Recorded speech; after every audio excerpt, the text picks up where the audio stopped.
আমাদের ভেতরে যে নফস বসবাস করে, নফসে আম্মারা, যার দ্বারা মানুষ গুনাহ করে, তো এর খাবার কি? এর খাবার হলো পিতামাতার অসম্মান করা, সমস্ত ধরনের গুনাহ, হারাম খাওয়া, মানুষের সাথে ধোঁকাবাজি করা, মুভি দেখা, গান শোনা, এগুলো শেয়ার করা, হারাম রিলেশনে জড়ানো, পরনারীর সাথে পরপুরুষের সাথে কথা বলা, অর্থাৎ যাবতীয় সমস্ত গুনাহের কাজগুলোই হলো নফসে আম্মারার খাদ্য।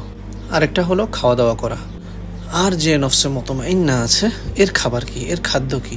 এর খাদ্য হলো 5 ওয়াক্ত নামাজ, তাহাজ্জুদের ইহতিমাম করা, মানুষের সাথে উত্তম ব্যবহার করা, পিতামাতার সাথে সৎ ব্যবহার করা, সময় অসময়ে কোরআন তেলাওয়াত করা, জিকির করা, অর্থাৎ আল্লাহ তাআলা খুশি হয় এমন সমস্ত কাজ করা। তো এখন থেকেই একটু একটু করে নফসকে কন্ট্রোল করার হিম্মত করুন এবং নফসে আম্মারাকে পরিশুদ্ধ করে নফসে মুতমাইন্না বানাতে হবে। ঠিক আছে না ইনশাআল্লাহ? জাযাকুমুল্লাহু খাইর। আসসালামু আলাইকুম ওয়া রাহমাতুল্লাহি ওয়া বারাকাতুহু।